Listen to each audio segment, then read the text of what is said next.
लेंडी प्रकल्प क्षेत्रातील गावाच्या गावे पाण्यात बुडणे हे नैसर्गिक नसून शासन प्रशासन आणि लोकप्रतिनिधींच्या जबरदस्तीच्या घटभरणीमुळे हे झालेलं असून अपघातग्रस्तांसाठीचे शेड हे प्रचंड भ्रष्टाचार आणि अपघातग्रस्तांची क्रूर थट्टा असल्याचा आरोप काँग्रेस पक्षाने पत्रकार परिषदेत केला आहे। मुखेड येथील माजी आमदार हनुमंतराव पाटील बेटमोगरकर यांचं संपर्क कार्यालय काँग्रेस भवन इथं काँग्रेस प्रदेश महासचिव डॉक्टर श्रावण रॅम्पनवाड, शहराध्यक्ष हनुमंत नारळीकर, कार्याध्यक्ष संभाजी पाटील उंदरीकर यांनी घेतलेल्या पत्रकार परिषदेत म्हटलंय की अनेक गावं पाण्याखाली गेल्यानंतरही शासनाचे प्रतिनिधी 2 दिवस इथं फिरकले नाहीत। सर्वात प्रथम लोकनियुक्त खासदार प्राध्यापक रवींद्रजी चव्हाण आणि माजी आमदार हनुमंतराव पाटील बेटमोगरेकर यांनी तात्काळ आणि सर्वात आधी पूरग्रस्त भागात जाऊन संकटग्रस्तांचं सांत्वन करून त्यांना दिलासा दिलाय। शासनाचे प्रतिनिधी अर्थात या तालुक्याचे आमदार, आपत्ती व्यवस्थापन मंत्री आणि पालकमंत्री यांनी अनुक्रमे 2, 3 आणि 8 दिवस उलटल्यानंतर पोहोचले। केवळ मृतांना शासनाच्या अनुदानाशिवाय संकटग्रस्त नागरिकांना अद्याप शासनाची कुठलीच मदत पोहोचलेली नाही। या उलट काँग्रेसकडनं बेटमोगरेकर परिवार आणि माजी नगराध्यक्ष बाबुराव देबडवार यांनी सतत मदतीचा ओघ चालू ठेवला आहे। काँग्रेसकडनं डॉक्टर श्रावण रॅम्पनवाड यांनी म्हटलंय की मुखेड तालुक्यातील लेंडी प्रकल्प क्षेत्रातील 7-8 गावं रविवारी मध्यरात्रीच्या पावसानं पाण्यात बुडाले। ही दुर्घटना लेंडी प्रकल्प बाधित गावाच्या पूर्ण लोकांचे पुनर्वसन न करता प्रशासन आणि लोकप्रतिनिधी यांनी जिद्दीनं पोलीस बळाच्या जोरावर घळभरणी करून पाणी अडवल्यानं आणि धरणाचे गेट बंद ठेवल्यानं झालं असल्यानं हे संकट नैसर्गिक नसून मानवनिर्मितच आहे। त्याबद्दल संबंधित कार्यकारी अभियंता विवेकानंद तिडके यांना केवळ सक्तीच्या रजेवर पाठवून भागणार नाही, तर तिडकेसह संबंधित सर्व प्रशासकीय अधिकारी आणि लोकप्रतिनिधींवर सदोष मनुष्यवधाचा आणि झालेल्या नुकसानीबद्दल गुन्हे दाखल करून सदर दुर्घटनेची न्यायालयीन चौकशी करण्यात यावी। लेंडी प्रकल्प क्षेत्रातील संकटग्रस्त नागरिकांसाठी उभारण्यात आलेल्या शेडमध्ये प्रचंड प्रमाणामध्ये भ्रष्टाचार झालेला असून कोट्यावधी रुपये खर्च करून साधे तकलादू पत्रे, लाकडाचे बल्ले वापरून 10 बाय 10 चे रूम तयार करण्यात आलेत। सदर शेडमध्ये आणि बाहेर कसल्याच नागरी सुविधा उपलब्ध नाहीत। थातूरमातूर लाईटिंग आणि चिखल मातीचा रस्ता बनवून कोट्यावधी रुपये लाटले गेलेत। शेड उभारणीचे कंत्राटदारास देयक अदा न करता त्याची सखोल चौकशी झाली पाहिजे असंही त्यांनी सांगितलं। यावेळी मुखेड शहराध्यक्ष हनुमंत नारळीकर यांनी काल झालेल्या शहरातील नरसी लातूर महामार्गावरील अतिक्रमण काढल्याबद्दल प्रशासनाचं अभिनंदन केलं। हे अतिक्रमण मुक्ती फक्त गरिबांचे अतिक्रमण काढून मोठ्यांचे अतिक्रमण तसेच राहिल्याची खंतही त्यांनी व्यक्त केली। संपूर्ण शहर अतिक्रमण मुक्त झालं पाहिजे असं आमचं मत असल्याचं त्यांनी निक्षून सांगितलं। या पत्रकार परिषदेत डॉक्टर श्रावण रॅम्पनवाड, हनुमंत नारळीकर, संभाजी पाटील उंदरीकर सह जयप्रकाश कानगुले, विद्याधर साखरे, इम्रान पठाण, MR गोपनर, बालाजी साबणे, बालाजी वाडेकर, केतन मांबडेसह काँग्रेस पदाधिकारी आणि कार्यकर्ते मोठ्या संख्येनं उपस्थित होते। तालुक्यातील लेंडी प्रकल्प क्षेत्रातील 7-8 गावे रविवारी मध्यरात्री झालेल्या पावसाने संपूर्णपणे पाण्याखाली गेली होती। सदर महापूर आणि गावे बुडण्याचं हे जे प्रकार होता हा नैसर्गिक न होता जबरदस्ती पोलीस बळावर घळभरणी केल्यामुळे प्रशासन आणि लोकप्रतिनिधींच्या हट्टापायी ही जी घळभरणी झाली होती त्या घळभरणीमुळे पाणी अडून या ठिकाणी 7 ते 8 गावे पाण्याखाली गेले आहेत आणि संपूर्ण परिसर संकटग्रस्त झालेला आहे। म्हणून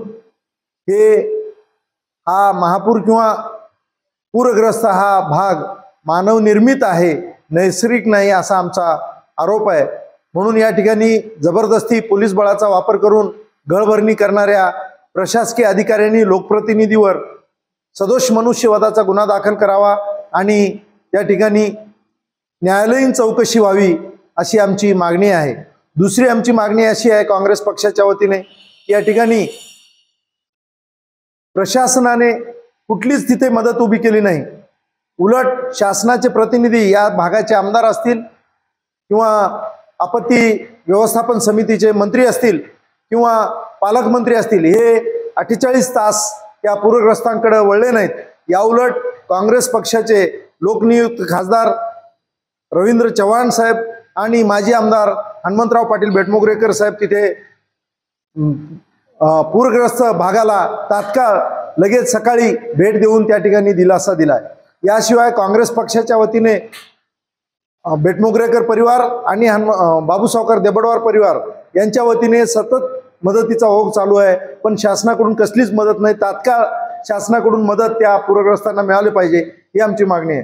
तिसरी मागणी आमची, या ठिकाणी अशी आहे की जे शेड उभारण्यात आलेले आहे त्याच्यात प्रचंड भ्रष्टाचार झालेला आहे आणि थातूरमातूर पत्रांचे आणि तगलादू पत्रांचं तिथं व्यवस्थापन करून त्या ठिकाणी शेड उभारणी झालेली आहे। अगदी गुरांना बांधण्यासारखे सुद्धा गोठे तिथं तयार झालेले नाहीत, तर माणसांना कसे राहता येईल त्यासाठी सदर कंत्राटदारांना त्या ठिकाणी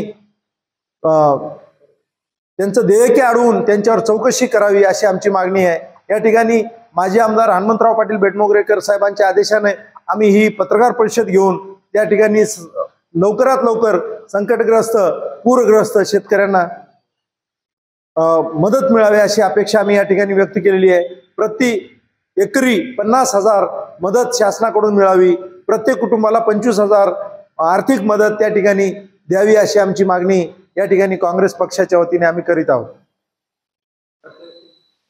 मृत व्यक्तींना त्यांनी केवळ 4 लाख रुपये आर्थिक मदत दिलेली आहे कुटुंबियांना, परंतु आमची म्हणणं आहे की एखाद्या अपघातामध्ये 10-10 लाख रुपये तुम्ही देता आणि आमच्या शेतकऱ्यांना मात्र बुडीत क्षेत्रात गेल्यामुळं त्यांचं निधन झालं तर त्यांना केवळ 4 लाख रुपये देता, हे मदत अपुरी असून किमान 10 लाख रुपये त्यांना मिळाले पाहिजेत।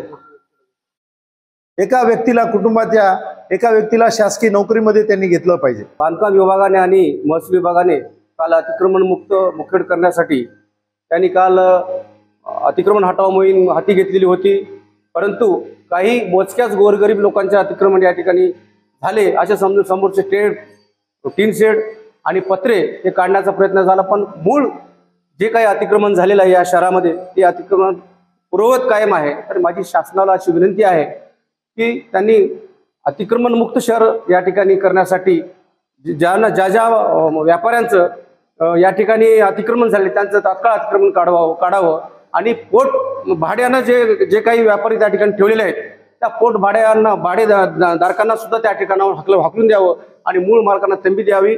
आणि आम्ही येणाऱ्या 8 दिवसामध्ये BNCला, तहसीलला, BDO ऑफिसला सर्वांना आम्ही विनंती अर्ज देणार आहोत। या ठिकाणी पुन्हा जर या अतिक्रमणाच्या ठिकाणी अतिक्रमण जर झालं तर त्या ठिकाणचे जबाबदार हे प्रशासकीय अधिकारी असतील। या संदर्भामध्ये आम्ही 8 दिवसांमध्ये निवेदन देणार आहोत। तरी शहरातील सर्व वातावरण एकदम खेळीमेळीचं राहण्यासाठी आणि सर्व लोकांना श्वास घेण्यासाठी गुदमरल्यासारखं न होण्यासाठी प्रशासनानं सुद्धा या ठिकाणी सहकार्य केलं पाहिजे अशी काँग्रेस पक्षाच्या वतीनं आमची विनंती आहे। जिल्हा परिषदेच्या बाबतीमध्ये जिल्हा परिषदेचे माजी अध्यक्ष दिलीपराव पाटील बेटमोगरेकर साहेब अध्यक्ष असताना त्यांनी सुद्धा या ठिकाणी एक संकुल उभा टाकावं यासाठी सुद्धा प्रयत्न केला, पण या ठिकाणी त्यांना सपोर्ट त्यांना भेटलेला नाही।